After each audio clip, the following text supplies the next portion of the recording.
What is going on, Canes fans? Another great Saturday in the books for us. We took down the Fighting Manny Diaz's 53-31. So we can't be mad about that. I think everybody up here is smiling. Alex just moved into a new house. I know he's smiling. Look at that. Congrats to you, my brother. Good for you, Slim. You just got through washing your hands of all that earlier. So I guess we're good to go. So yeah, what's up, guys? How y'all doing? Well, it looked for a moment like the Cuban Bowl was turning into the Cuban Missile Crisis, but we came out okay. Anytime you can cover a 21.5 point spread after giving up 31 points, this offense is special.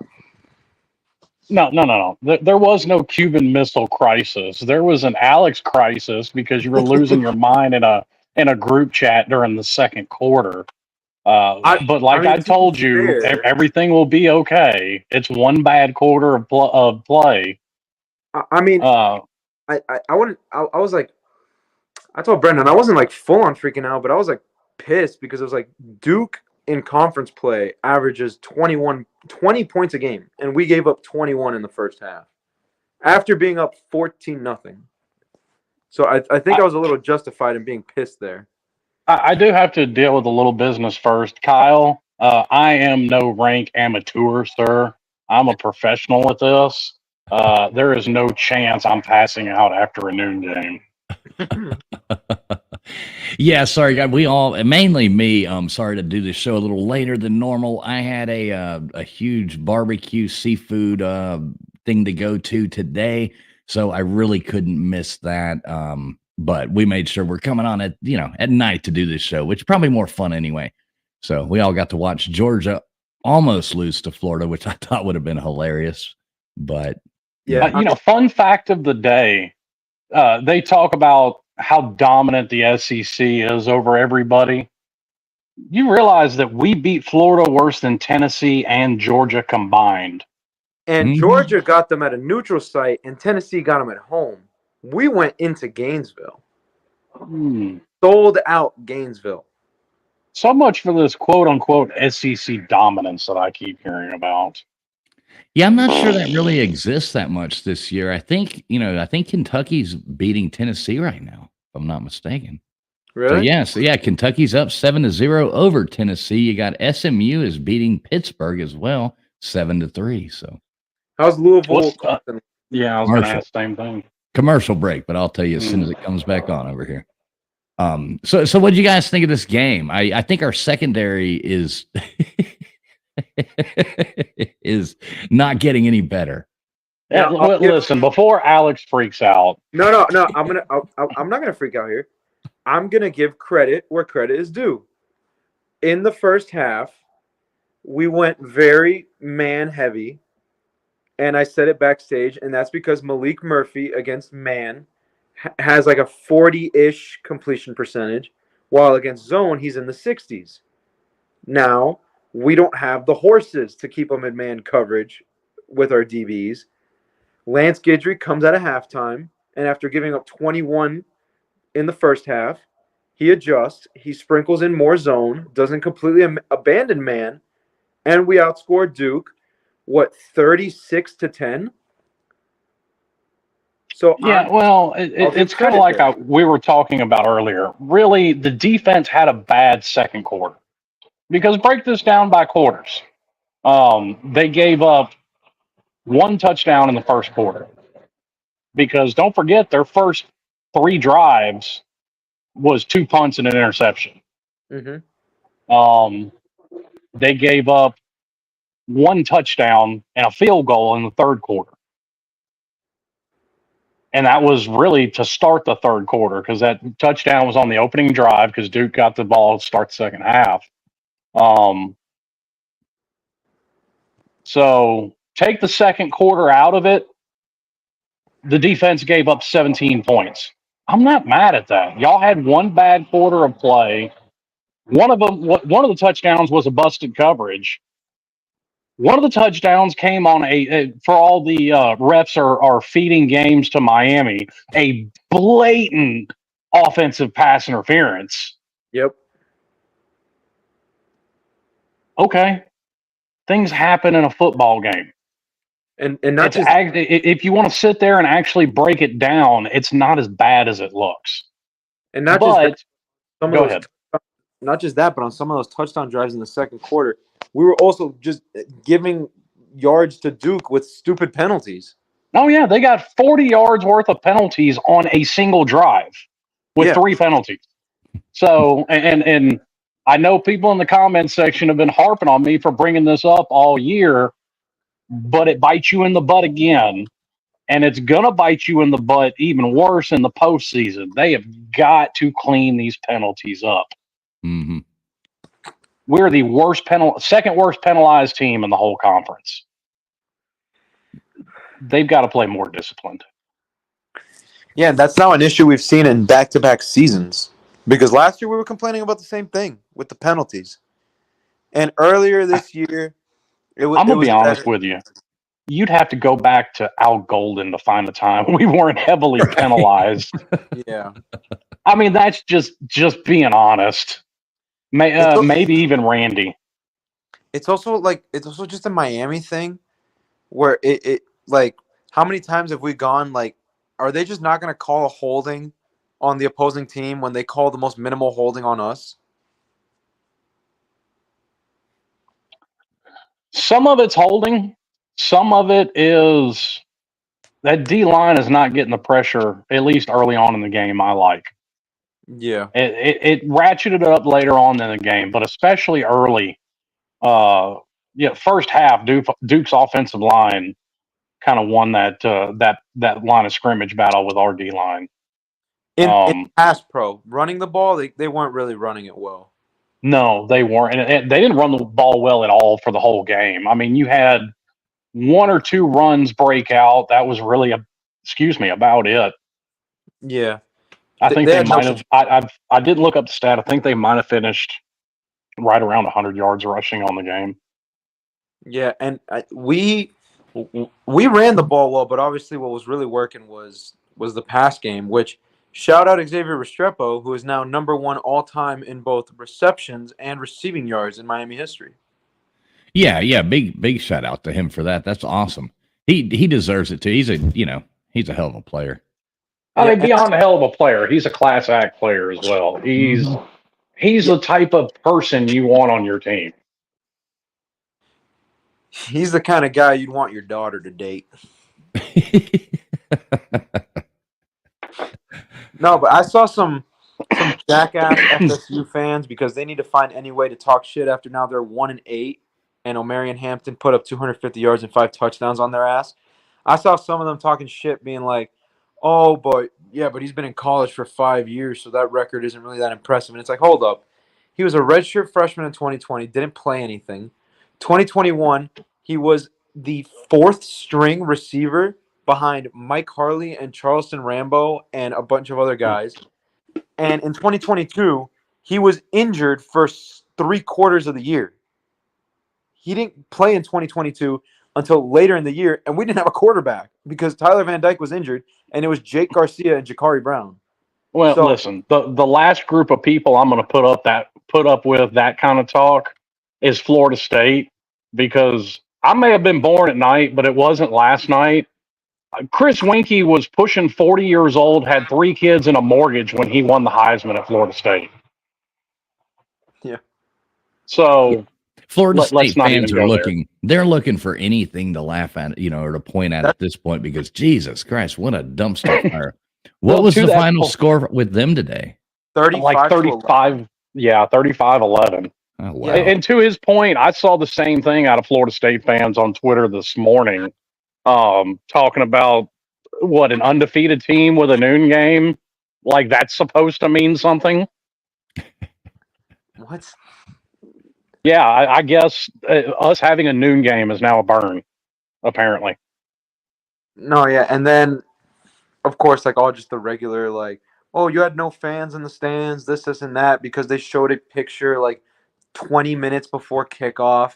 Announced attendance was 60,000 guys.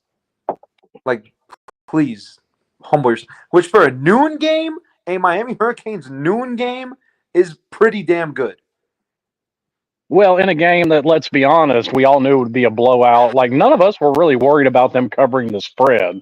Like, I'm with fools. Like, I was watching that game. Okay, they were down at half, but it was just one of those things where you're not particularly worried about it. You're just like, whatever. They're playing with their food. Yeah, I wasn't worried. Like, it was irritating, right at halftime going in there. I was like, oh, Jesus. Like you said, Slim, what a crappy quarter of football. And I don't know. I just didn't have that worried feel. Not Well, like, yeah. not like the Cal night. Oh no, No. It really did have a very different feel than that. And I mean, I was sitting there still watching the game, playing with the kids. I was like, okay, they're down a little bit. But see, when you have a game like Cal and you're only down 11, you're not worried about it. Not only when you have a game like Cal, but when you have a quarterback like Cam Ward, where he's been in these situations all year, and it's like having Tom Brady back there in the sense of it's like, I know he's going to get us out of this. Right. Yeah. Like, in that sense, obviously Cam Ward ain't no Tom Brady. That's the GOAT right there. But, like, you know what I mean, where it's like, that guy has the... Yep, we lost him. Yep. He'll be back. He's using the StreamYard app, which Yeah. I've never used. But every time I think a text or anything comes to it, kicks him off or something. So I don't know. They say, yeah, use the app. It'll be better. So who do we got next? We got Georgia Tech coming up next, and Wake Forest. That's the one I couldn't think of the other day. I was talking to somebody earlier. Wake Forest after that. Is it after Georgia Tech that we have a bye, if I'm not mistaken? Yes. After Georgia Tech, we've got a bye, and then we got the Fruit after that. So we got Wake Forest, Wake Forest and the Fruit after the bye. Mm-hmm. Yeah. So now I'm not particularly happy with the way they ran the ball because they were able to run well, and when you're able to run well, why are you trying to pass the ball 50 times almost? I think they had Cam was 41 passes on the day. Why are you trying to pass the ball that much? Like I'm not so much a fan of getting away from what works and what is winning you games, trying to win a guy the Heisman. Yeah, I don't like that either. It'll take. It was kind of like there at the end. I missed what happened right there at the end. So I was walking out the door to go to this barbecue, and when I was walking out the door, I was like, "Oh hell yeah, we're about to score again!" Blah blah. Then I got in my car, and the service was buffering on my phone, and next thing I knew, like we turned it over. I didn't see exactly what happened. What was Cam Ward got sacked, and I mean, never saw it coming from his blind side and fumbled the ball. Right. Whereas they could have just, what were we? We were on like the 4 or 5 yard line. Couldn't they just ran it?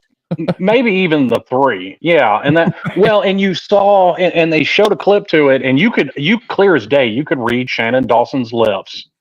And Shannon Dawson was telling him, you were supposed to hand the ball off. It wasn't an RPO. That's the kind of crap that Cade Klubnik pulled last year that cost Clemson games. Right. Yeah, I mean that's him trying to pad his own stats, which I don't like. He was trying. Well, I think some of it's on him, some of it is on Dawson. I think they are campaigning and trying to win him the Heisman. But he also was trying to force feed Restrepo the ball a little too much and missed what I thought were open guys trying to hit Restrepo, who was covered, trying to get him that record. And listen, how many games are left in the year? Restrepo would have got the record regardless. Yeah. Right. And I think trying to do stuff like that, you make decisions that you wouldn't normally do. And I think that's part of the reason we ended up in an early hole. Yeah. Mm-hmm.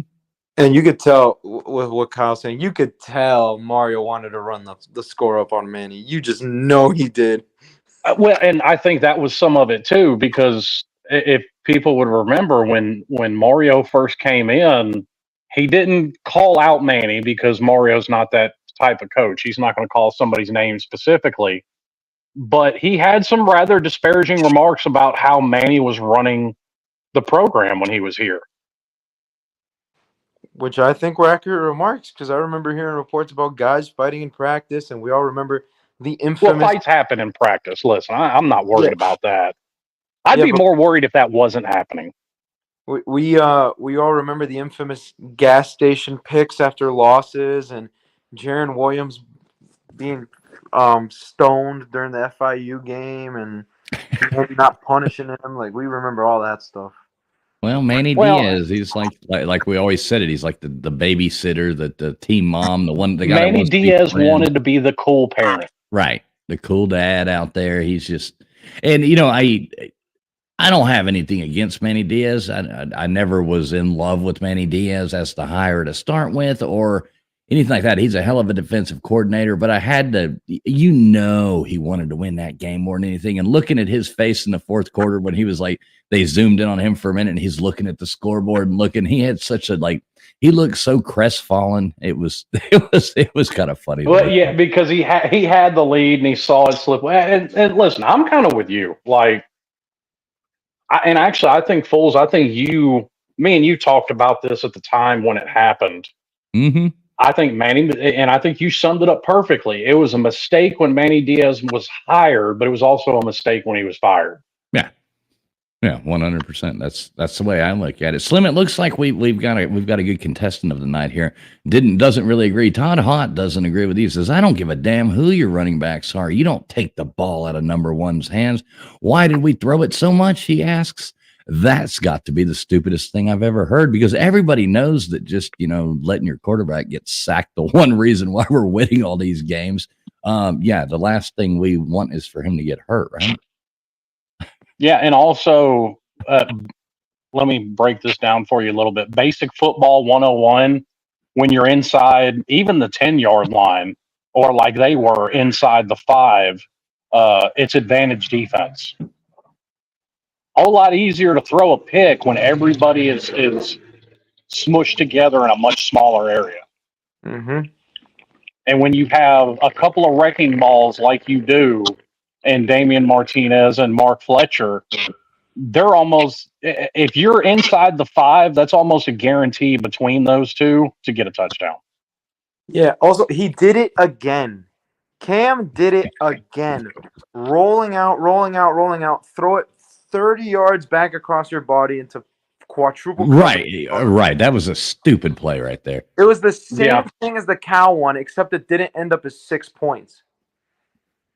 Yes, that is factual. And but I kind of agree with some of the takes out there. It's almost Brett Favre-esque, where you have to take the good with the bad. Yeah, but there's been a whole lot of good, so and it hasn't cost us yet. Well, and listen, the sack numbers are up from last year, but a lot of that, in my opinion, some of it is on the offensive line, but more of that is from Cam trying to elude pressure instead of getting rid of the ball. Mm-hmm. Yeah, definitely. A lot of those sacks, if he'd have just been a normal quarterback and not Cam Ward, they would have thrown it away and not walked back and forth. I don't know how he does it. He just seems to walk, and people just run by him or something. I don't know.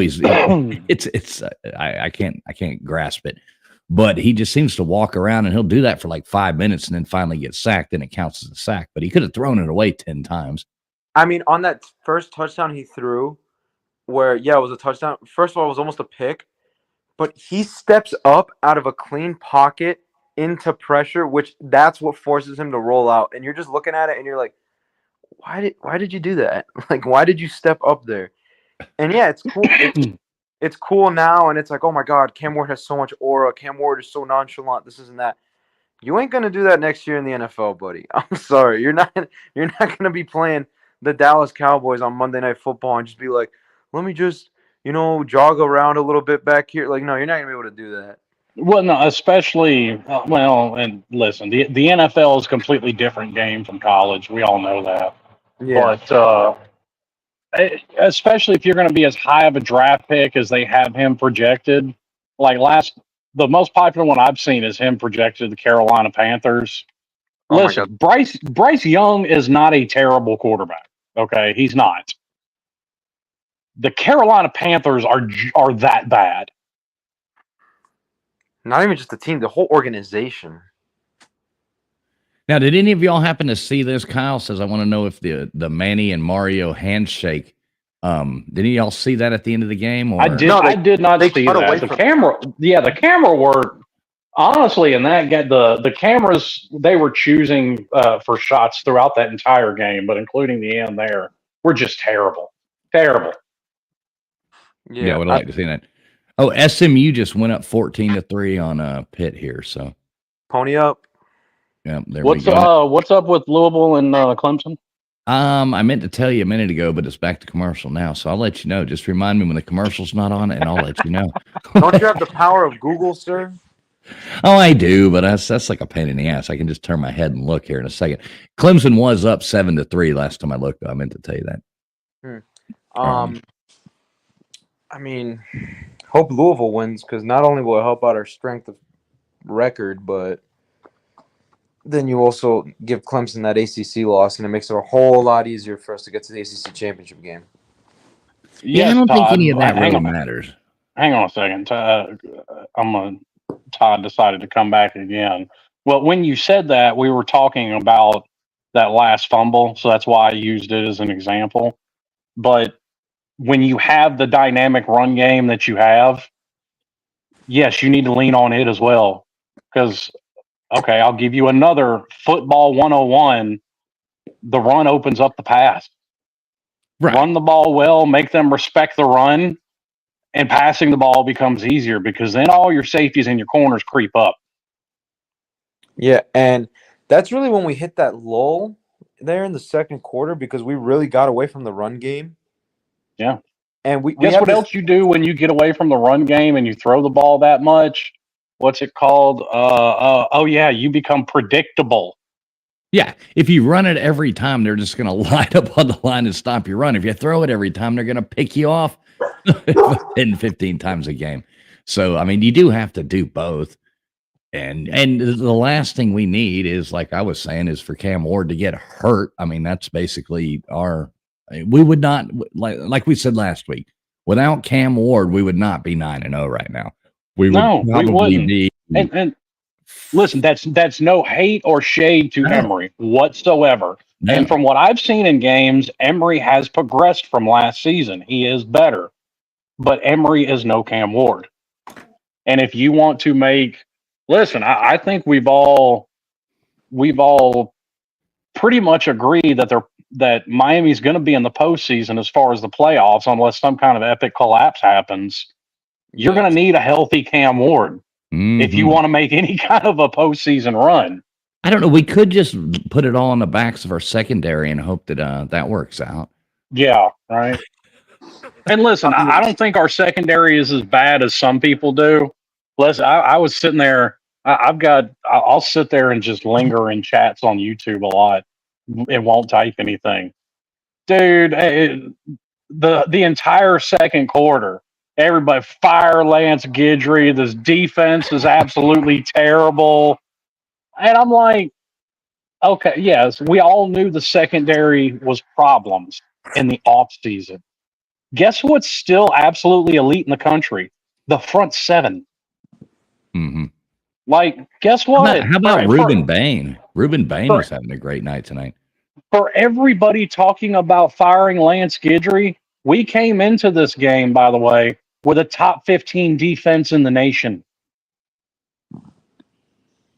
Yeah.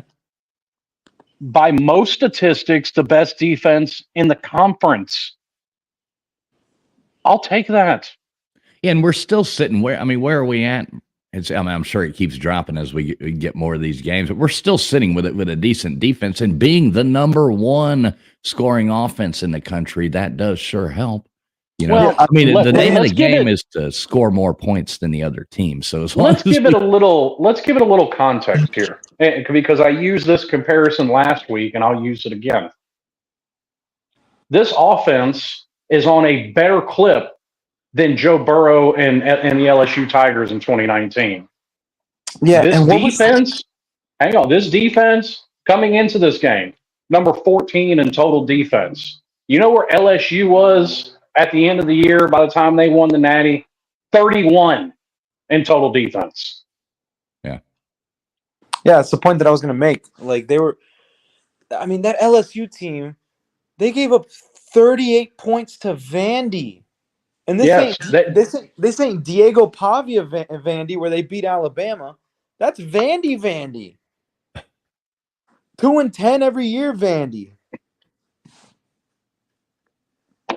Yeah, No, we're sitting good. As long as our offense keeps scoring and as long as we can just effortlessly score like we've done quite a few times, then, just keep it up. Just keep scoring and winning. I mean, that's what's going to win our games. It ain't going to be our defense winning. Although today, I say that though, but today, I mean, how many turnovers did we have? 4?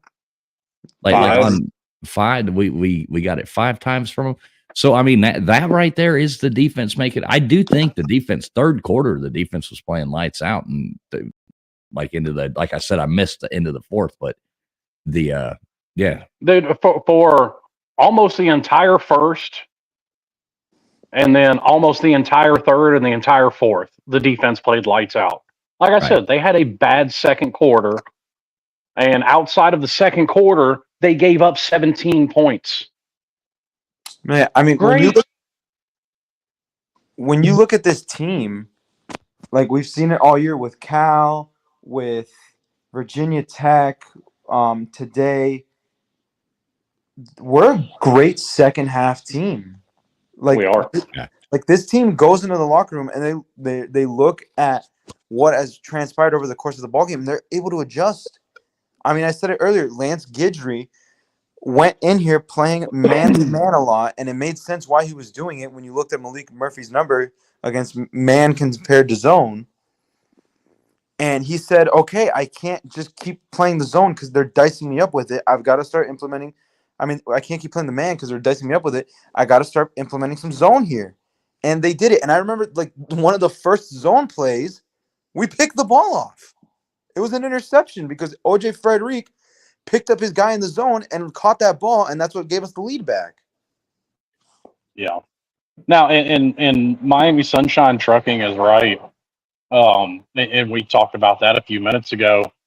And we've kind of seen that problem for the past couple of weeks, and I expected it to be better. Like I expected Bain to, he went down in the first game. Okay, you had to shake off the rust.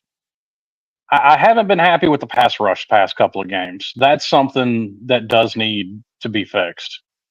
Yeah. And some of that is just, listen, guys are getting away with holding. And guys get away with holding every play of every game.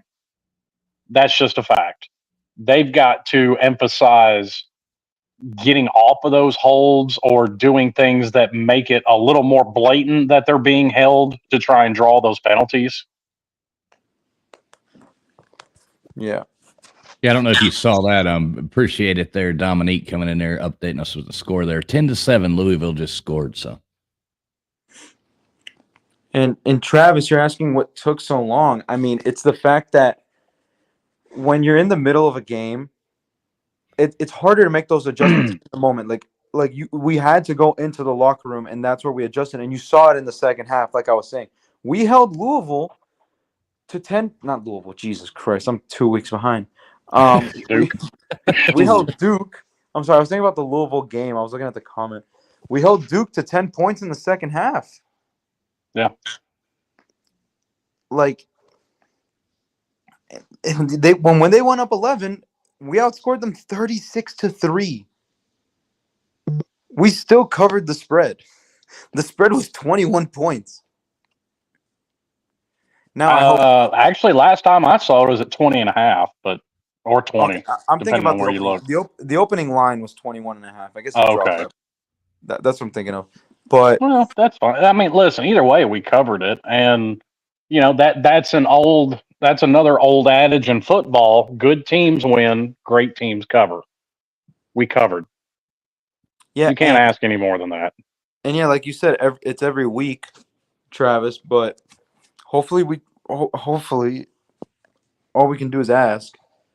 But we go into this, and Guidry starts realizing, like, okay, I don't have the horses back there to just play man all game. I have to really implement some zone scheme. Well, and I don't think that's how Lance was looking at it. I really don't. I think he looked at it like you said, Malik Murphy, and it's not so much Murphy. I think it's Duke's wide receiver corps seems to do worse against press man, and that's what he was running a lot in that game was press man. And listen, some of it you just have to give props to Duke's receiver corps. When that kid Moore made that one-handed palm catch, like that's just a good play by the wide receiver. It is what it is. Yeah.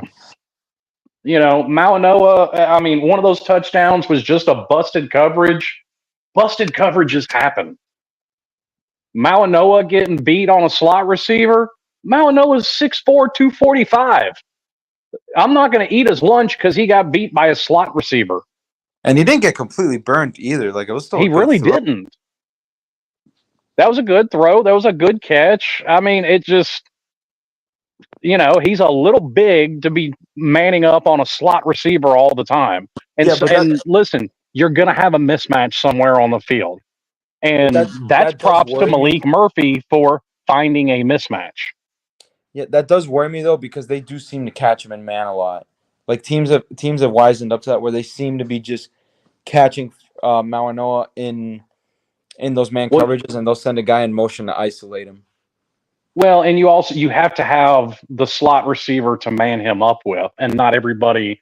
That's why majority of games he hasn't looked bad, because the majority of the teams we played don't have a slot receiver with the skill set to beat him. But listen, that's Louisville.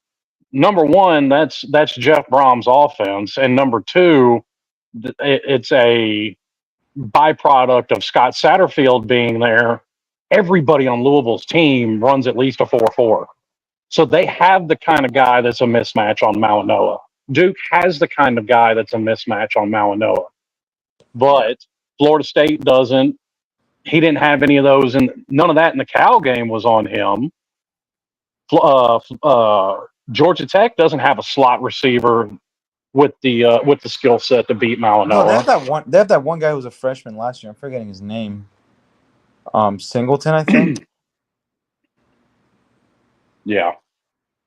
Well, listen, I think with Georgia Tech is not a pass-heavy team. Georgia Tech is mainly a run team.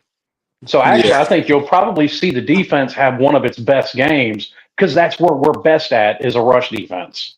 Yeah, but watch, next week Haynes King is going to be fully healthy when he plays it, because everyone gets fully healthy when Miami comes up. Well, they try to be anyway. Listen, and this is why I'm not a fan of just true dual threat quarterbacks, and Haynes King's a perfect example.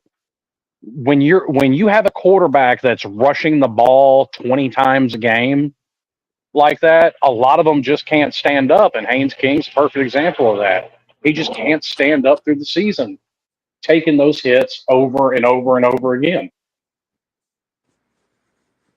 Yeah. Yeah, I think. Hey, this is a perfect time. Let me show this thing up here really fast for all you guys out there. Mark wanted me to make sure that I did let y'all know about this. This is actually pretty cool right here. So let me bring this up right here. And oh shoot, I gotta pull this stupid banner. How stupid! If you call it stupid, but check this out. So Mark just came out with a new book. Mark Rogers wrote a book, so he wanted to make sure everybody knew about that. The book is what's called Disputed National Champions. Disputed National Champions, College Football's Historical 1990s Reset. It dives deep into the chaotic world of college football championship decisions during the 1990s. This pivotal decade reshaped the sports in unprecedented ways, leaving fans and experts alike questioning the system and legitimacy of the crowned champions. Disputed National Champions also takes the outcomes of the decade and projects those results into the BCS and various playoff models of the future. Somebody get over there to Amazon. Make sure you get over there and check that out. Buy Mark's book. Check it out. I'm going to actually go over there and buy it myself. So get over there and do it. And let's all talk about what a wonderful book it is. Get over there and support the channel. Thank you. That's it. I'm actually going to buy that book as well because I'm interested to hear his take and see what the model would project out for 1990 because I know not everybody in this chat's old enough to remember it, but I am. I know Fools is. Oh, thanks, man. Appreciate that. Well, I am too. So, yeah, a lot of people remember that the reason that Colorado and Georgia Tech split a championship, and it was clearly stated during the broadcast of that Texas Cotton Bowl that we played that year, that yeah, Miami was the best team in the country. They just didn't deserve the national championship. And I think a lot of voters looked at it the same way that year, and that's why Miami doesn't have the national title from 1990. Also, like, it'd be interesting to look at 1991 because we did win the national championship, but then you also have Washington that claims that year's national championship. Yeah, there we. Hey, Miami Sunshine Trucking says, why are the defensive back? Why are they playing 10 yards back? Am I getting this question right? Well, today they weren't. I think they were. yeah, I'm about to say today they weren't. I mean, and he may just be talking about where they line up, and some of that is just football rules. You can only have so many guys up on the line of scrimmage. Some guys have to be back off of it, but they were playing a lot of press man today.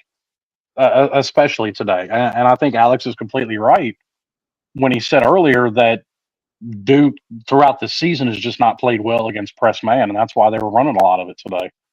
Yeah, I mean today just sort of blew up in our face in that second quarter. But again, credit to Guidry, credit to the defense. They adjusted and dominated the second half. Yeah.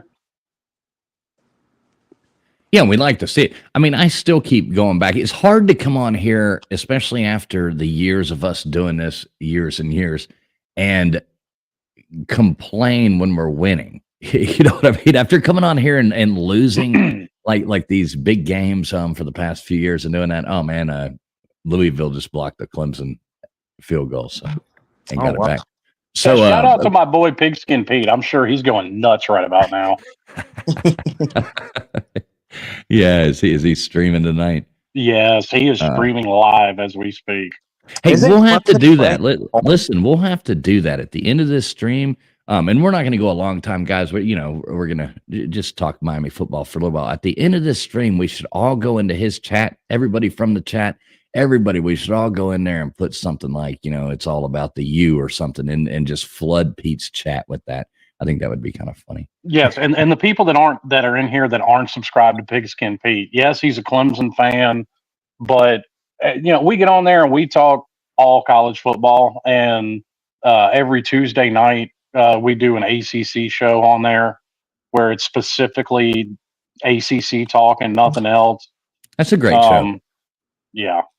I'll go on there with him. Pete's a Clemson fan. His co-host C Dog is a Georgia Tech fan. We've got a Pitt guy that comes on regularly. We had a Florida State man that came on regularly, but he went to right before the season started. He went to basic training, and I actually saw him on Twitter a couple days ago. And he just got out of basic training, and he's got like 2 weeks before he goes to AIT. And he got out of basic training to find Florida State 1-7. Poor fella. He was like, God, send me back. I'll take basic training again over Florida State being 1-7. Which, hey, fun fact, Florida State has as many ACC wins this year as Cam Ward has receiving touchdowns. Hey. Not even just ACC, right? I mean, total probably. No, yeah, but today was their last ACC game, and they went 1-7 in the ACC, which is clinching their worst conference record ever. Ever, yeah. Ever. But aren't they? What are they right now? 1-8. 1-8, like overall. So yeah, they've only got one win. Yeah, I was making sure. They're 1-9 going back to the end of last season. Right. Just when you specifically said one ACC win, it was just making me think maybe I was missing one that I hadn't thought. Yeah. Cal's the only game they won this year. Right. Cal should have won that game. Mm-hmm. Cal dominated them. I mean, no, it's just there's no fan base, no team that deserves that more. And Willie Taggart was fired for less. But listen, Willie Taggart didn't have an $80 million buyout. So you're stuck with Mike Norvell for the next few years. Because I'm sorry, between the lawsuits against the NCAA, ESPN, and the ACC, I don't think you can afford an $80 million buyout. Hell, you couldn't his buyout's NIL 60. deals. His buyout's 65. Oh, sorry. That doesn't sound much better though. Well, $15 million may not be a whole lot of money to them, but it sure as shit's a whole lot of money to me. Oh, well, yeah, it'd be nice, wouldn't it? I'm sure it's a whole lot of money to them though too, because they're always on Twitter begging for donations to their stupid NIL collective. Well, I'm not gonna knock them for that. Everybody is. Miami is too. Yeah, at least we're not Tennessee yet charging what do they call that extra price in the tickets? That's a 10% talent fee. The upcharge for the talent. But listen, fee, you know? Everybody's fixing to be charging Oh, that, yeah. so I'm not even going to jump. Tennessee was just the first one to come out and say it. Everybody's fixing to be doing it because guess what? Instead of like what happens every time, instead of them actually taking the money out of these TV deals and doing a revenue split like they're supposed to, they're going to charge us more money and just pay them with that. Of course. It's like Lou was talking about that. You know, why do they just keep passing it on and then sending you stuff in the mail asking for donations as well? Like, where does the money end? When can you just be a fan sometimes and let them, them pay for it for once? Well, listen, and listen, everything we buy with the U on it, they're getting a cut of it. They have licensing deals with all of it. So you're paying them even if anything you buy with Miami's emblem on it. Yeah. Now, well, listen, Miami will get a little more leeway with that. And Duke falls into this category. Stanford falls into this category because they're private schools. They're not publicly funded. Yeah, that's true too. Yeah, I got to actually had somebody tell me that today. I was at the thing, at that barbecue, and there was 2 Florida fans there and a whole lot of Georgia fans there. And so I'm at this thing, and I'm going to admit I was rooting for Florida just to irk 90% of or 98% of the people there, was sitting there rooting for Florida. But I actually had somebody tell me, they said, "Oh, you're a Miami fan." And I was like, "Oh yeah." And they're like, "Boy, they sure are looking." And then they looked at my hat with all the frayed, because this hat's so wore out now. It's not as bad as my orange one, but I got to buy a new one. But I don't want to buy a new one now because that'll make me look like a bandwagon fan. I'd rather wear the ratty old one with the plastic sticking out of the bill on it because this proves that I've been there through the shit. Hey, listen, I've still got, and I still wear it sometimes. I have retired it for the most part. The same Miami hat that I wore in high school. Mm-hmm. Yeah, I've got one. It's a cool one. It says Miami and it's green. It's the Miami green, but it's got a shamrock on it, and it says University of Miami. Yeah. Coolest hat ever. I wore that thing. Who did? Louisville. So did Tennessee. Well, look at that. We got a couple good games going there. Hey, if any, are you guys on Twitter? Yeah, you're on Twitter. Yeah, I'm talking like out loud here.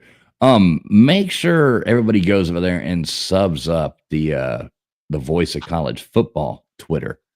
I'm gonna drop that link in the chat. If anybody's on Twitter and you need to get in there, go over there and sub this link up I'm about to drop. We need all the people to get over there and sub up. That would be cool. I'm trying to throw in the some cool plugs here, I'm trying to do my job. Speaking of doing your job, I do think it's about time to give Mark his other plug, don't you? Oh, let's do them all at once. All right, let's do that. Might as well. Yep, let's do that. And I can drop that right there as well. So let's do all that at once. We'll get out of here so we don't get yelled at again next week. Golly, Mark, you're getting so mean. All right, you guys, check this out. We're going to take a 1-minute break. We'll be right back after this commercial break. Thank you very much. College football is even more exciting with some action on the line. And the games are even better when you're cashing in. And the Voice of College Football is the place to be to get the greatest value. Let's start with my picks. 75% against the money line, 58% against the spread. I've got a 40-year track record. In fact, in 2023, at $100 played per game, you would have netted over $9,300. And guess what? I'm just the warm-up act. Steve Merrill, our ace in the hole, showstopper from Wager Talk. 6 years with the Voice of College Football, over 30 years in the industry. Steve gives us analysis on all the big games, but you can't miss Steve's weekly under-the-radar pick, which went 21-5 against the spread the last 2 seasons. I repeat, 21-5 against the spread. You also get picks from some of our top analysts here at the Voice of College Football, including Steve Dace and Matt Zemek. Become a YouTube channel member or Patreon member for just $99 per month. Go to the main channel on YouTube, click join, and select the betting tier. Do the same thing on Patreon. Make 2024 a winner now. So y'all get over there and check that out. Get over there and check that out if you're betting people. And I just dropped that link to the Voice of College Football X account, Twitter, X, whichever you want. If y'all are on X, get over there and subscribe to that. Everybody knows how hard it is to grow on X, so get over there and do that. Thanks. There we go. We won't get in trouble this week. Gee, thanks, Dad. Yeah, we got a few more things we can get in trouble for. So the night's still young, guys. The night's still young. Oh, hey, you just wait till next week. Depending on how this next week goes, we may get in a lot of trouble next Saturday. Yeah, look at this. Kyle's like, been through too much agony to complain when we are 9-0. I know we try to come on here and you want to at least try to pick out what we can correct. Because I mean, obviously there is things that can be corrected. I mean, I would not want to be going into a semifinal, championship game or anything like that right now with the way that the team's functioning. If we can get it together a little bit more, I think we can be on to something. Our offense is rolling, but if we can get that defense, tuned up a little better. Well, and let's be honest about it. This is probably and I think that's why I'm having so much fun with this season. This is probably the first season since 2007 where there's not just a clear dominant team that's what you can tell is way better than everybody else. Everybody has their flaws. Right, we thought it was Texas there for 4 weeks or 5, but then they got exposed as well. So Georgia's not looked great. Oregon has had their troubles. Ohio State looks kind of Tennessee's a one-sided team. USC fell off the map. I mean, how many people had Miami and Texas A&M sitting atop their conferences week 10 on their bingo cards? Speaking of, how's that Texas A&M game looking right now?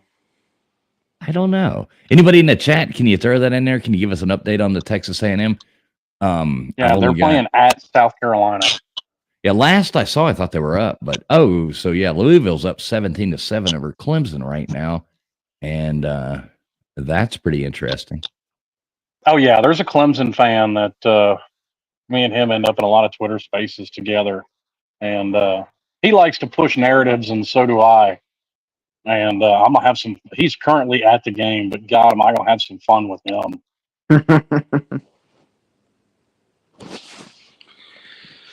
Is that game at Death Valley?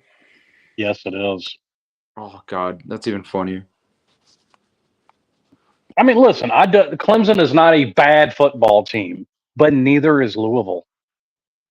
No, and that Clemson defense is not what it used to be, especially when you give up 31 points to Virginia. 31. How about 35 to NC State? How about the way Stanford moved? I'll give Clemson a little credit there. Clemson got inside the 10 and Clemson bowed their back, but Stanford moved the ball at will up and down the field on Clemson. Yeah, I had someone today tell me Miami's not that good. Clemson would beat you by 20. And I was like, have you seen Clemson's defense? Have you seen our offense? I agree. I like Clemson's offense this year. Cade Klubnik is playing good. I think it would be a shootout. I'm not saying we guarantee beat Clemson, but the idea that Clemson beats us by 20, like this is 27. Listen, is most Clemson fans preposterous. don't even agree with that. Before we came on here today, I was over in Pigskin Pete's league stream messing with him, and we were talking about the possibility of that. And he completely agrees that Miami and Clemson play in the ACC title. That's a pick 'em. He's like, I wouldn't put any money going either way on that game. Yeah. So, and that's why I always try and help, want to plug my boy because he's a good friend of mine, but he's also a realistic Clemson fan. He's a realistic fan about college football. He's not with the narrative and that Miami's some fraudulent team. He thinks Miami is a very good football team. Yeah, anybody who thinks Miami's a fraudulent team is absolutely delusional. We have the number one offense in the country, so you're absolutely delusional. It's like I said earlier, when you compare the stats, if we're fraudulent, then so is Joe Burrow. Right. Yeah, I mean, I said that to the same person. I was like, right now we have a below average defense. I think we can agree with that. Average to below average. You give us an above average or like a mediocre defense. We don't even have a below average. We have a top 15 defense in the nation, sir. Well, like secondary, I mean, it's mainly the secondary. That's yes, the secondary has some problems, but they can also play lights out when it matters. Like we said, they've made second half adjustments. Yeah, our second half adjustments, not one. Yeah, our second half adjustments have been really good so far. I mean, you do see, and our defense seems to play lights out in the fourth quarter as well. I mean, every fourth quarter, maybe it takes 4 quarters for them to figure out what the hell's going on. But every fourth quarter, that's when we're stopping them. It seems like the second quarter every game, it's like we can't stop anything, and in the fourth quarter they stop everything. So, yeah, I mean, and listen, there are good good offenses in the ACC. Like coming into this week, the ACC had 5 offenses in the top 11. So the fact that our defense is giving up some points and giving up the yards, okay, but they're giving up points and yards to good offenses. Yeah, and I found myself a few times this year saying like, we need a big stop here near the end of a game, and they do it. They get the stop. Mm-hmm. Like after the Cam pick today, that terrible pick that he threw, it was still an 8-point game, and the defense got a 3 and out. Yep. Yeah, I'm liking what I'm seeing overall. So I'm not, there's nothing to whine and cry about. But no, there's improvement that needs to be made. But every team in the country has improvements that need to be made. Yeah, we could definitely use the secondary, but that's it. But at the end of the day, all we got to do is get up there and score more points than the other team. And I mean, that's how you win. As long as we can keep doing that, I don't care how miraculous it is. It's a beautiful thing. And like we touched on earlier as well, we did have 5 takeaways, turnovers today. So if you're going to diss on the defense, well, they gave it back to the offense 5 times. So you can't really complain too much. Right. Against a very well coached defense. Like, and Foles said it earlier, say what you want about Manny as a head coach. And I don't think he's terrible. I think there's a whole lot worse out there. And Duke, like, we talk about, the commentators hyping up all of our opponents. They were doing a good job of it pregame with Duke, talking about how they should only have 1 loss and they should be ranked. And Duke is not a terrible football team. Much like this year's Vanderbilt is not your grandpappy's Vanderbilt, this ain't your grandpappy's Duke either. Yeah, I mean, I think Manny is in the perfect spot with Duke because obviously here at Miami there's that higher expectation that he was never able to meet. But with Duke in terms of football, if you're able to go 7-5, 6-6, 7-5, and then 1 year you go 9-3, maybe you win 10 games with a bowl game, you'll be very secure at Duke. Well, and Slim, let me ask you this: could you see Manny? I mean, because I think Manny's a good coach, and I like Manny Diaz. You know, I don't ever want to talk down about Manny Diaz or anything, but I mean, could you see him kind of being the same kind of boat that Lane Kiffin was maybe in when they got the job before they should have got the job? Does that make like they That weren't was quite ready? that was actually my exact argument about Manny, was that was too big a job to be his first job. Right. And like Lane or Manny Diaz going from, an awesome defensive coordinator to all of a sudden he's the head coach of the Miami Hurricanes and he's going to bring them back to being relative and he's going to, blah, blah, blah. I don't think he wasn't ready for that. He didn't know quite how to do that. I think he probably learned a lot. So I think, backing up, going to Penn State and then now getting a head job at Duke, maybe he's learned a lot since then and he's done a lot with the program at Duke. So good for him. I don't want to talk bad about people, but. Yeah, and listen, there are exceptions to the rule, but I'm one of those people. I don't believe the exceptions disprove the rule. I actually think the exceptions prove it that much more. But with a slight few exceptions, most coaches that their first head coaching job, they start off at a big program like Miami, like Alabama, like Tennessee, like Georgia, whoever you want to name. They don't tend to do that well. Like the coaches that do well either start off a group of five, or a smaller Power Four school like a Duke or maybe somebody like a Texas Tech. Mike Leach, that was his first real. That's where everybody got to know Mike Leach, was at Texas Tech. It's where he made a name for himself, at least on a national scale. So I do think Miami falls into that category where it's too big of a program to be somebody's first head coaching job. Now there are exceptions, even there. Like if I'm not mistaken, Butch Davis was never a head coach anywhere before he was head coach at Miami. I think No, they he was plucked him right off of Jimmy Johnson's staff at Dallas. Yeah, he was the defensive coordinator in Dallas, I think. Yeah, but in general, and listen, that's why I say Butch Davis is an exception there, because he was an exception because of his talent scouting ability. He was head and shoulders above a lot of guys, probably even today, when it came to scouting talent and especially finding under the radar talent. But that's why, we said it earlier. It was a mistake when Manny was hired, because I think this is too big of a program to be somebody's first head coaching job. But it was also a mistake when he was fired, because if you look back, the year he got fired, that team rallied around him. They did. That's when, Derek King went down, Tyler Van Dyke came in and played out of his mind for those 6 or 7 games. The team really rallied around him. And that's part of the reason I think they were as bad as they were Mario's first year, because the team had rallied around Manny and then they let him go in the circumstances that they did. Kind of really killed the team in a way. But that's where I do think that hiring Mario. Sorry, wife's yelling at the kid.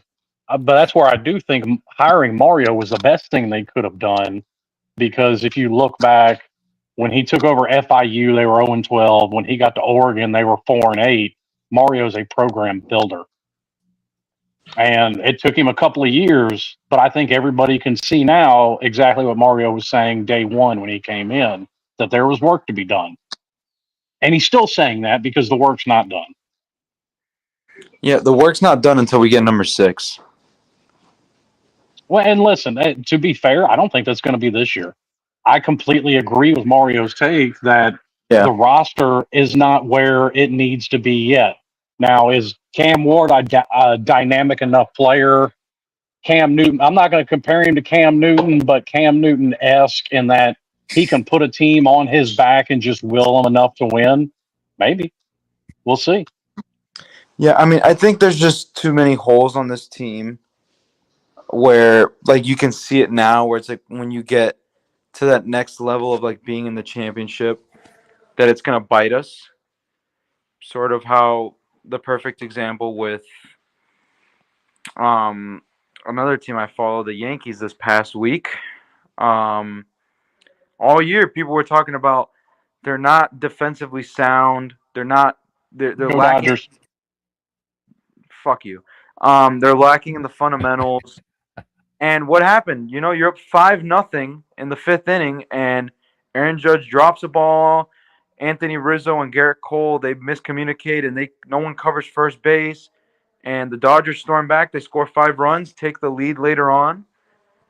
And that was that. Series over. And it was in a game where you were initially dominating. But because of those mistakes that had been happening consistently all year, from lack of fundamentals, poor defensive play, bad managerial decisions, it came up and it bit you. And I feel like even though that's something we're probably going to see this year, I hope not. I hope we go 16-0 and, win the whole damn thing. But that's something that'll probably happen. Yeah, I'm really loving T2Y's predictions though at this point. So if we can keep this up, I'm going with T2Y, going with the 16-0. So yeah, and I predicted 10-2, Slim predicted 10-2, you predicted 11-1. Obviously, we'd all love to go 12-0, even if we win. Yeah. So listen, I'll love to be wrong that we don't take 2 losses. I'll never be more glad to be wrong in my life. No, yeah. I mean, I predicted losses to Louisville and Virginia Tech, and we won both of those games. And if you look, like we could win every game, including the national championship, 56-52. Absolute shootouts, pulling our hair out with how bad the defense is playing. I won't care. I will not care if we win at 63-60 or 7-3. Just win. Yeah. Yeah. I like that last comment real quick, Bulls, because that's something I wanted to touch on Kane's thing. Which one? I multitasking. Kane's thing, his latest one. Yeah. I do think Dawson would take that job because listen, this is another one with very few exceptions. Like I think Bud Foster was a guy that was an exception to that. And there are a couple others, but they just escape me at the moment. I think the main goal for every coach is to become a head coach. And I don't think Shannon Dawson is any different than that. And from what I've read, he expressed interest if they were going to offer him. So if he gets offered the job, I would assume that he would take that job. Yeah, it's hard. I mean, obviously, every coach is you want to be a head coach. I mean, that's where you want to end up at. Nobody's sitting here going, "Well, I hope to be an assistant coach for the rest of my life." Like you're growing up. What I want to be is an assistant coach when I grow up. Well, everybody wants to be the head coach. Like I said, I think there are a few exceptions that, like Bud Foster, the defensive coordinator, he was at Virginia Tech as long as Frank Beamer was, and even he stuck around for a while with Justin Fuente until he retired. I think Bud Foster knew what he was good at and enjoyed what he did. I don't think either Bud Foster didn't want to be a head coach or he knew his own limitations. Like he knew he was a much better coordinator than he would probably be a head coach and just decided to stick as a coordinator. That's one of the few exceptions out there. I think you have guys that won't take any more head coaching jobs. Like I don't think Will Muschamp would take another one. Chip Kelly won't take another head coaching job because he quit being a head coach to be a offensive coordinator at Ohio State. I don't think he wants to be a head coach anymore. But I do think there are very, very few guys that their ultimate goal isn't to be a head coach. So I do think if Shannon Dawson is offered that job, he'll probably take it. I keep forgetting that Chip Kelly's the OC at Ohio State. Well, of course he is. Look at how they lost that Oregon game. They were in field goal range, and Chip Kelly decides to throw the ball 3 times. Why? Put the ball on the ground. You have a chance to break off a run, or at very worst, you're making a little shorter of a kick for your kicker to win the game. Mm-hmm. And instead, he decides to throw the ball 3 times. They get an offensive pass interference that backs them up out of field goal range. Hey, I just dropped a link in the chat. If anybody out there in the chat listening to the show isn't watching and you're not subscribed to the main Voice of College Football channel, live call-in show tonight at 12:15 a.m. Eastern Standard Time tonight right over there. I just dropped a link. That is a link to the stream. Make sure you sub up that channel as well. And please make sure you've subbed up here and hit that thumbs up. I do think, though, guys, I wanted to interrupt you for 2 seconds. I do think you may have our first contestant of the night. I mean, I don't think he's talking about us. Oh, I'm hoping. Yeah, not. I don't think he's talking about us. I think he's talking about. If I'm not mistaken, he was one of the ones earlier, but I could be mixing him up with somebody else. I hate to cry and ask too. Well, I don't.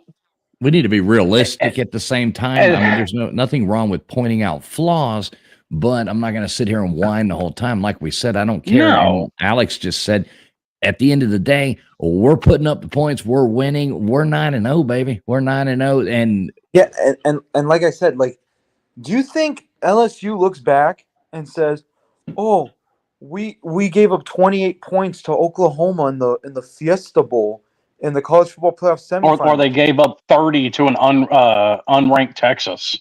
I mean, who gives a whatever? Shit? They won the national title. They scored 63 against Oklahoma. They beat them 63-28. Who cares? Who cares? Yeah. We could go into the national championship game against Texas and win 48-45. We do have the contestant. Oh, Dave, you won the Debbie Downer Award. Congratulations. You are the Debbie Downer first contestant of the night, sir. Ding, ding, ding, ding, ding. And it doesn't even make any sense. It doesn't even make any sense. Well, and listen, I was going to get into this, but I was letting y'all run with it. As fun as it is to try and use the transitive property that, we beat Florida and Florida almost beat Georgia. Well, number one, they almost beat Georgia. They didn't. But once again, the transitive property don't work in football, potato. I mean, this guy here is 2 + 2 = chair smart. Talking about trying to use the damn transitive property to make an actual football argument. I love it. Also, it's 2 completely different teams. SMU going up 28-3 over Pitt. Good job, SMU. Go SMU. Hey, listen, I'm all for chaos. I want 3 undefeated teams in conference play in every conference. I'm all for chaos. Yeah, I mean, but just imagine this nightmare scenario for a second. We play SMU in the ACC title game. Number one, it's their first year in the ACC. Second of all, they have a shut up, man. Do not. They have a bunch of Ricky Bobby. Don't even finish that sentence. Don't you put that even on me, Ricky Bobby. Don't say it. Shut your face hole. Kick him out of the StreamYard right now. Kick him out. Meltdown. Wait, here we go. Kick him out. Kick him out. There you go. All right, Thank so you. back to reality.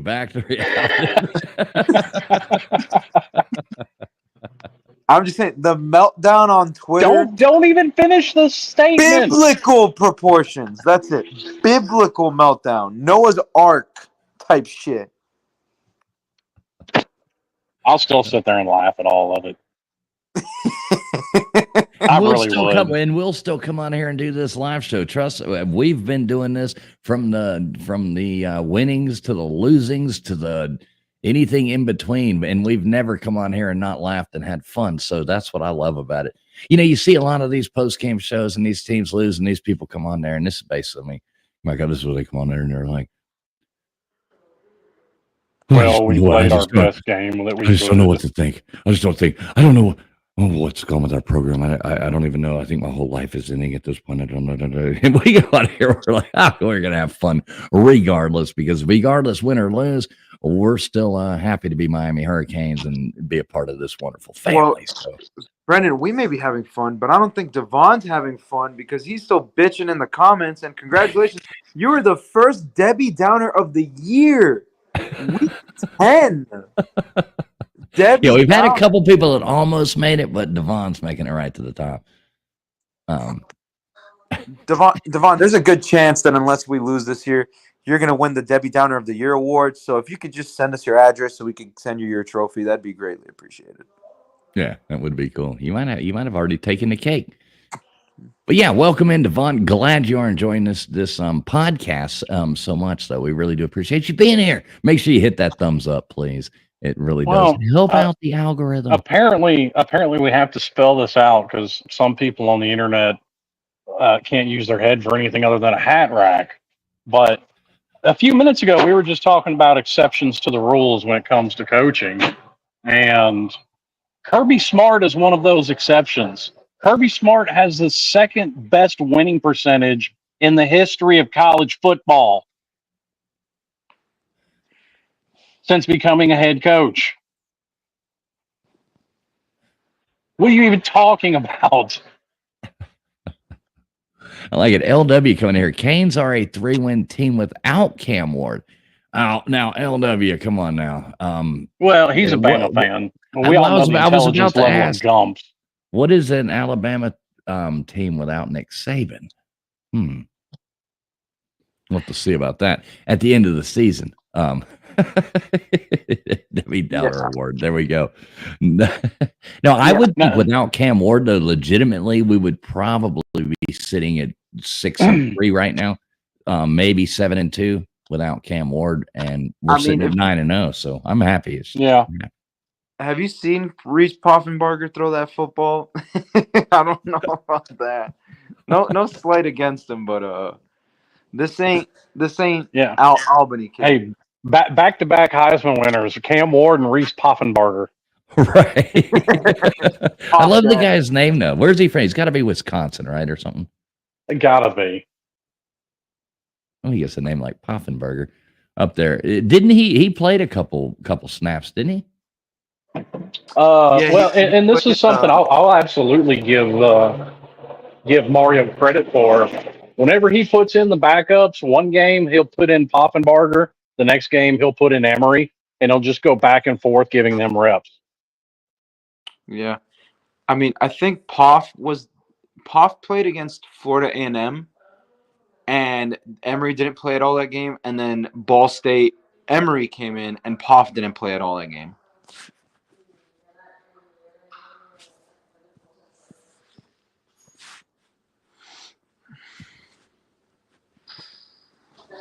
Well, I think we've beat that dead horse enough. We can officially move on to Georgia Tech hate week.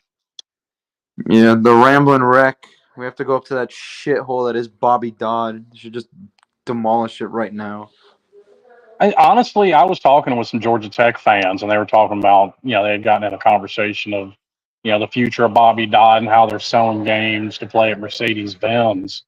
I actually think it's probably the future of Georgia Tech. I think that they're going to end up letting Bobby Dodd go, and they're just going to start playing all of their home games in Mercedes-Benz in Atlanta.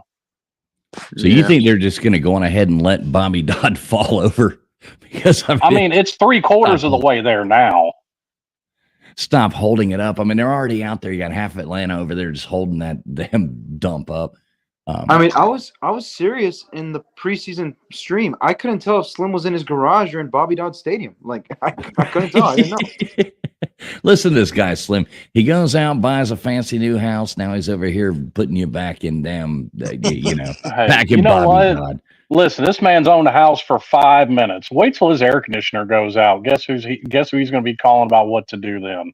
Oh, speaking of, I'll tell you a quick story, not to get off point, but have you ever changed a thermostat? Now, I've built 2 houses. I've done, you know what I mean? I do this stuff all the time, and I had to do about everything. I've never done heating and air. That's one thing I've never done. And you'd think changing a thermostat, that'd be the easiest thing in the world. So what I didn't realize was different, like the different hookups of all these different things. So last night I bought one of those new fancy ones, you can control it from your phone and do all this kind of jazz. Get rid of the old, Honeywell thing on the wall that makes it look like so 1980s. Oh, yeah. With the little sliding dial, doesn't even have a button to push on. No, this one wasn't that old, but I was having to take a butter knife to change it, and I'm like, all right, I got to upgrade. I'm like trying to change the temperature.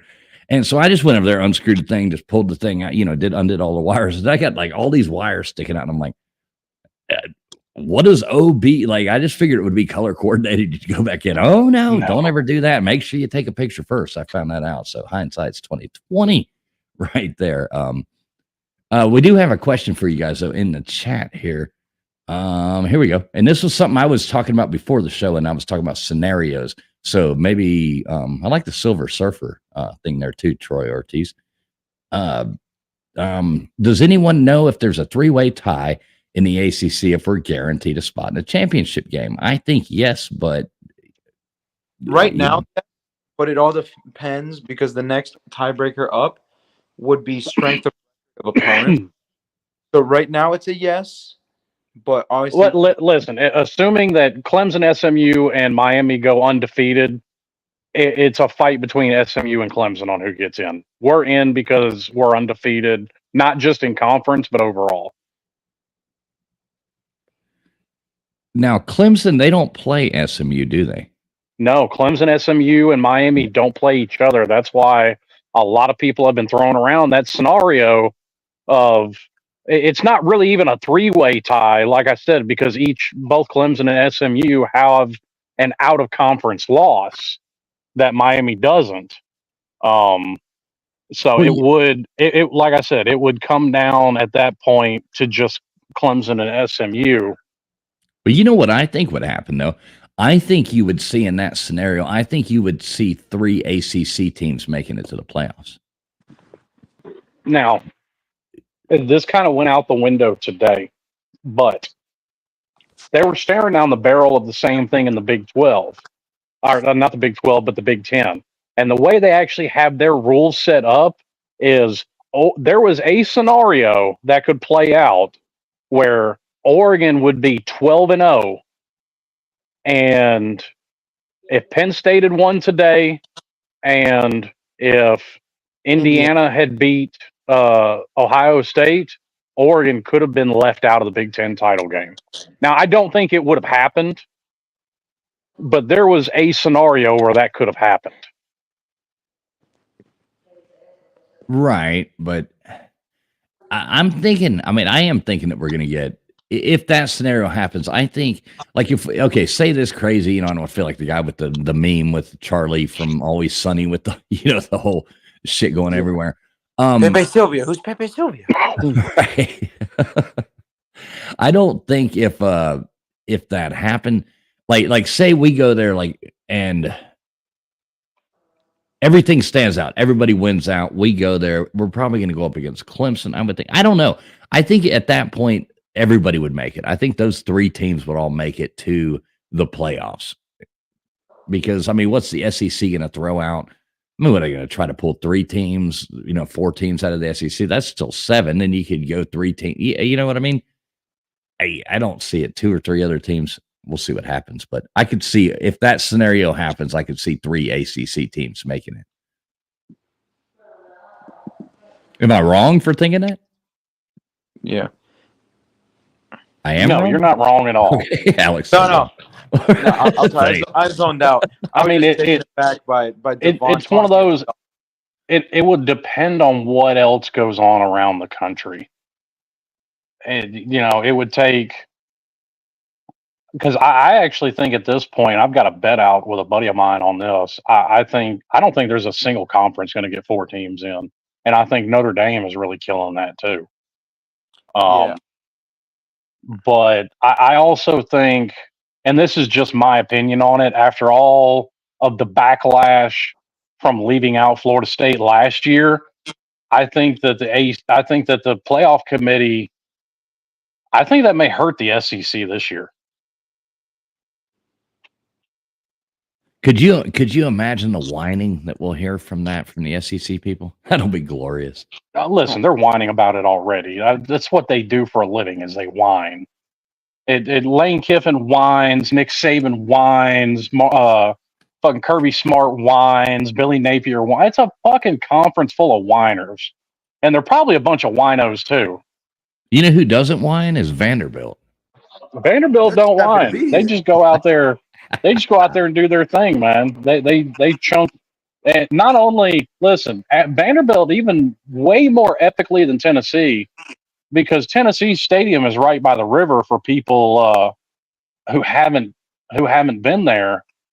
But Vanderbilt marched their goalposts clear across town to throw it in a river. So step your game up, Tennessee. Oh man, Tennessee. I think they may still be losing as well.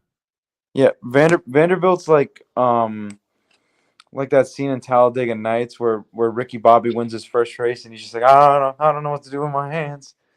Like they didn't think they'd get this far. Like now they're going to a bowl game.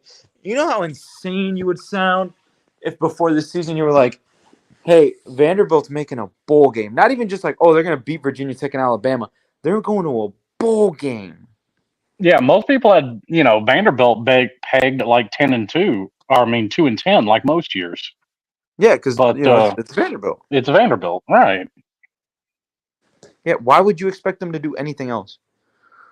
There we go. StreamYard's like really changed everything. See how big those comments were coming up before? Like, look at this. It was like, boom, covering Alex up. And it switched over to this. StreamYard started charging more money, and at the same time, they changed everything. So trying to learn everything back, it's kind of a pain. Sorry about that, Alex. I wasn't trying to hide your beautiful face there. No, what's funny is, speaking of Vanderbilt, they beat Auburn today, and this just feeds into that whole thing about you never know what you're going to get when you fire a coach. Hugh Freeze has a worse record right now at this point than Brian Harsin did. Not only does Hugh Freeze have a worse record, but Vanderbilt has retaken the lead in that series over Auburn. That's awesome.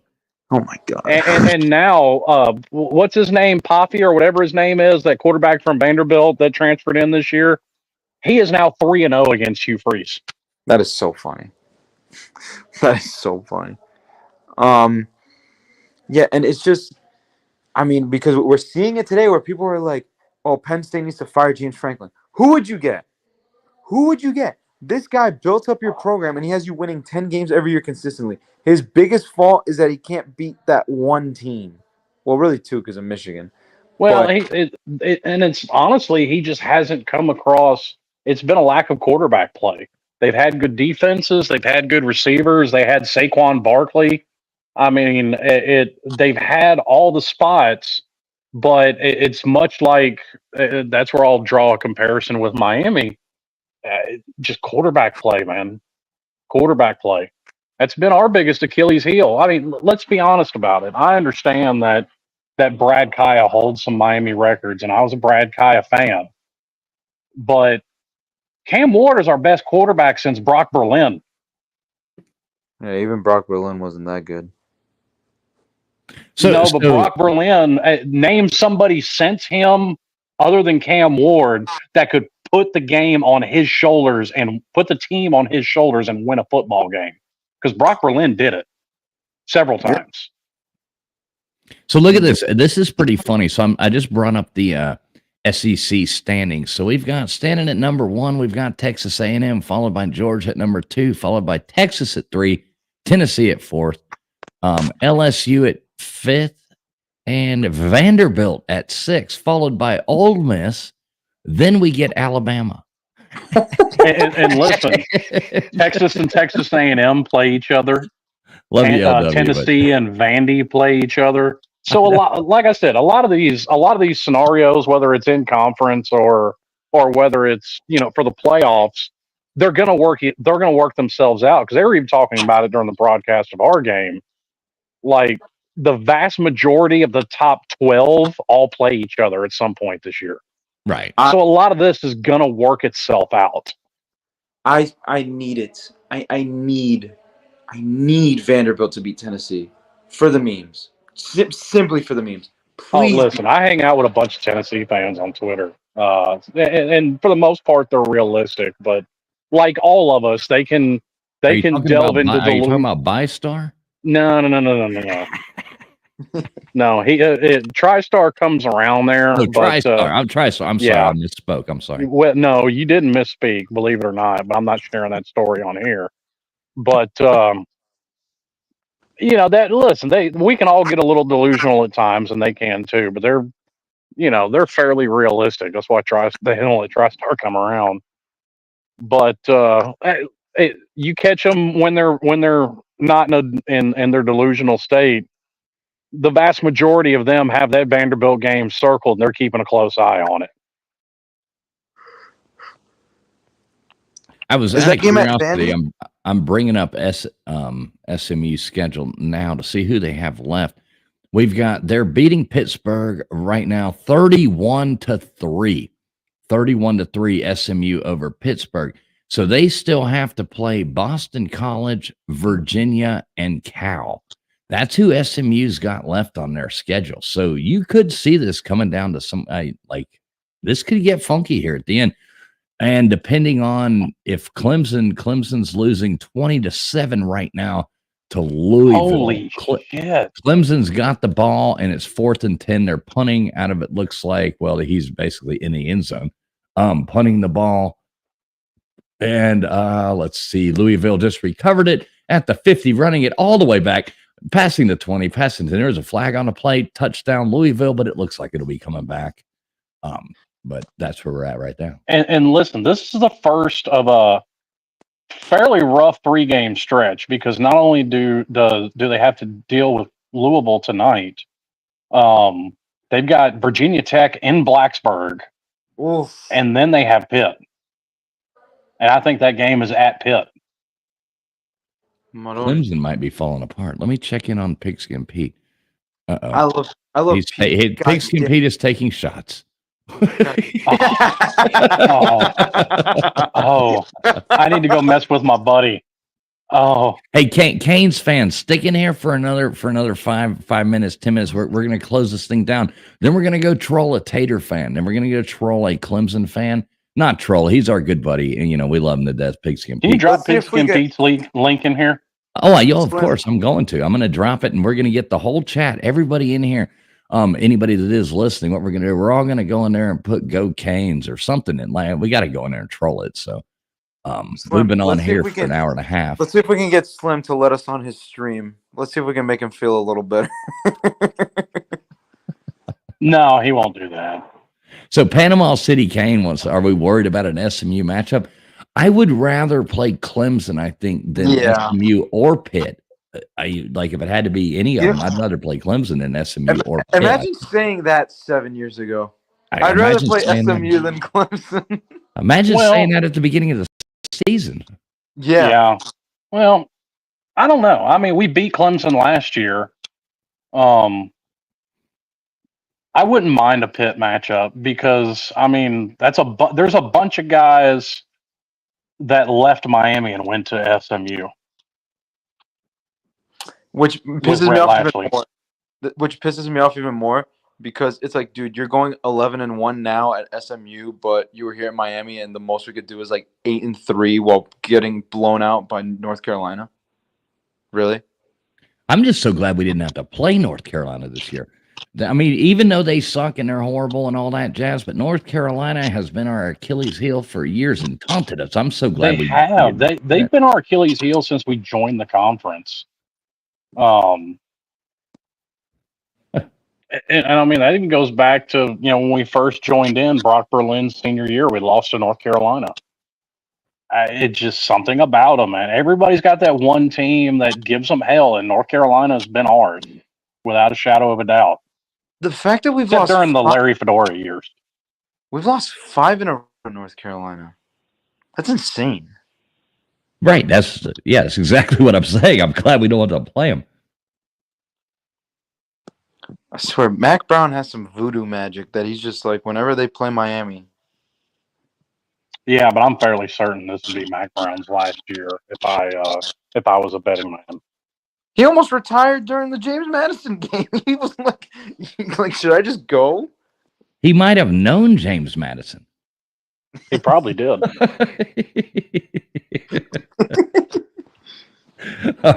He's that old. LW says, TF, that I'm getting the Debbie Downer Award for mentioning the SEC standings. Oh, geez. Well, hey, listen, let's end this here in a second. Y'all give us a summary on what we got for the rest of the season. What do we need to do? Blow it out. Slim, you go first. I think it's a lot of what we talked about. Defense has to continue to improve. I mean, if we can go from one bad quarter of defensive play to no bad quarters, of defensive play. And I don't mean not giving up any points. Listen, it's hard to shut out even, terrible FCS teams. It's hard to shut them out. So I'm not talking about that. Just get away from the bad secondary play. And this team is going to be just fine going forward. And with a little luck, can make some noise in the postseason. We'll see what can happen.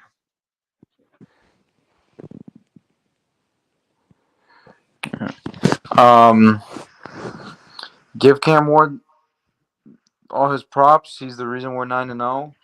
Just got to fix up some things on defense. And again, I don't care how it looks. If we go 16-0, if we just keep winning, I'll take it. I wouldn't change a thing, honestly.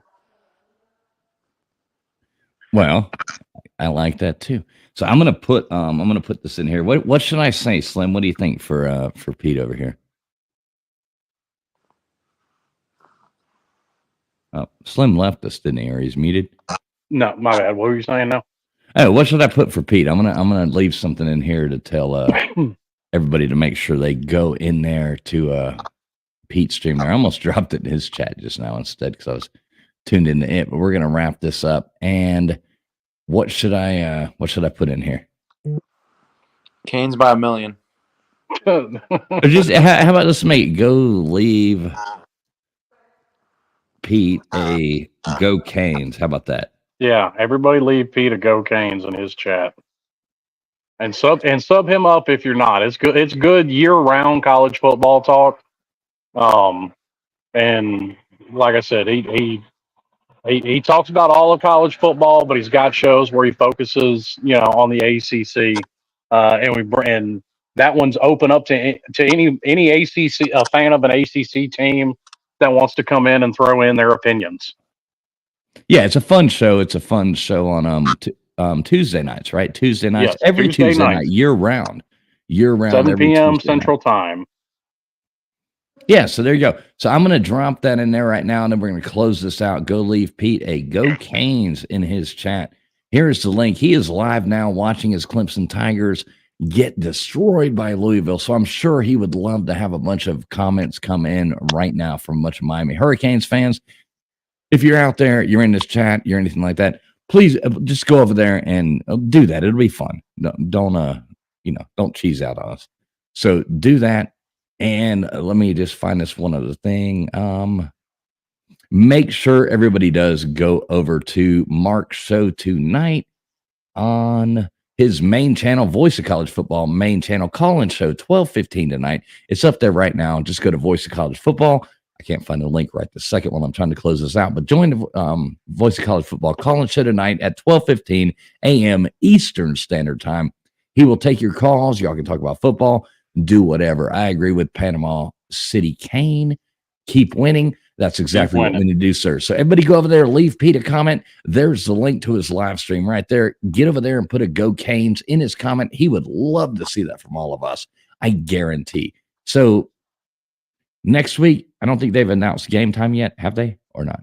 I haven't seen it, but I'll be honest with you, I haven't gone looking for it yet. I haven't either. But we'll be here. No, they're going to announce it tomorrow. All right, cool. Okay. So we'll be here after the game next week, doing this once again, having all kinds of fun. This is where everybody goes to find the coolest and most fun post-game show for the Miami Hurricanes. Until then, next week, thanks everybody for tuning in. Please make sure you hit the thumbs up button on the way out, and we'll see you over there. Have a great night, everybody.